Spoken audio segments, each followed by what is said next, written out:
thing that we're doing here, everybody, is creating, you won't believe it when I say this to you, a scarecrow. I'm creating a scarecrow simply because I've been unable to make the caterpillars grow, I think, at a sufficient rate in their box. And so I'm going to put them onto some wild plants and hope that the birds don't get them. The only way I'm going to stop the birds getting them is to scare them away, and that is going to be with a scarecrow. That is going to be the sort of head and torso and arms of the scarecrow. I'm going to top it with our baboon skull that we have in the tent, and then we're going to make some eyes, obviously, with what we made eyes for Simon the Serval with last week, marula fruits.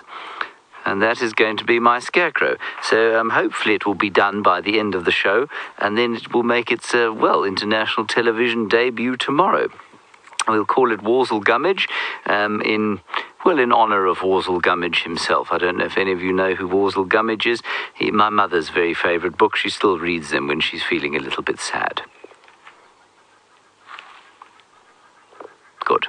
I'm not going to subject you to the rest of the building process, but I will show you as it progresses. I am about as good as creating things like this as I am at drawing, so you can imagine what it's going to look like, David. I want you to walk very, very slowly around that way. On better than can possibly be imagined. This is a truly terrifying scarecrow.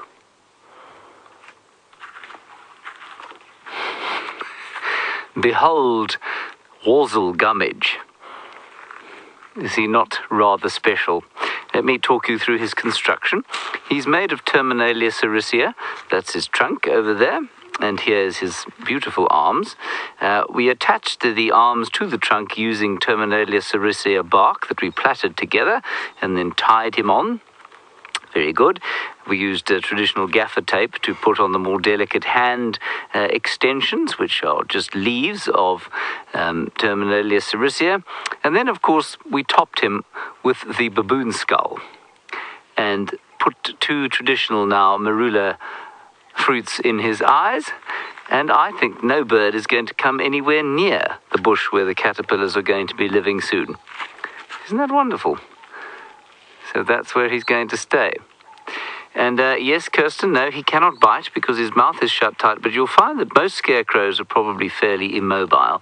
I've wired his jaw shut because it wouldn't stay on the top of the scarecrow, so I think that's quite good. There we go. Is he looking up a bit, David? Does he need to look down more? He's no. Looking up, yeah. Is he? He must look fairly terrifying, though, don't you think? Absolutely.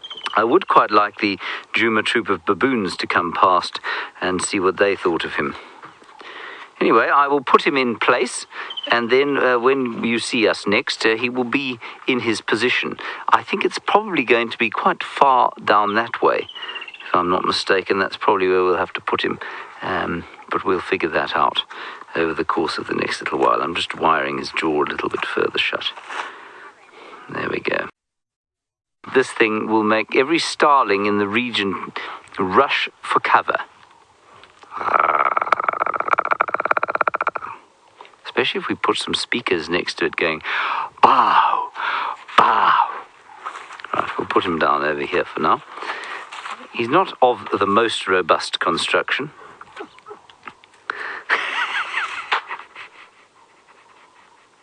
What's his name, John? His name is Worzel Gummidge.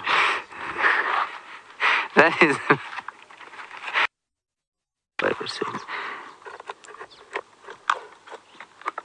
Yes, there we go.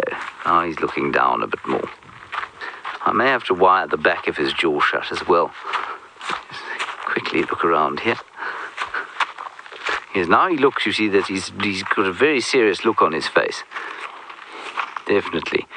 Okay, well, we'll put him next to the bush and see if it has the desired effect. Excellent. Good. There was something I wanted to show you under the mic. So hard. You can see that I'm covered in sweat. And I know that's very unattractive, but it has taken some time for me to whittle down Worzel Gummidge's stump and put him into a stand. And here he is in his final position. Do you not think that he looks very good here, David? Beautiful. Yes, there he is. We've taken away his bottom jaw on account of the fact we didn't like the wire.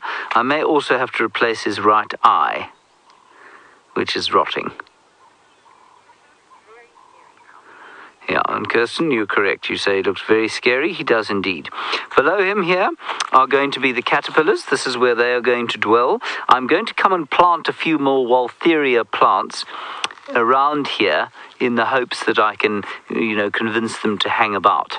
So that's what I will do during the course of the day. In fact, I might do it quickly now, actually, while you're watching, so that by the time we go off air, you'll be able to see a forest of Waltheria over here. Then I wanted to show you this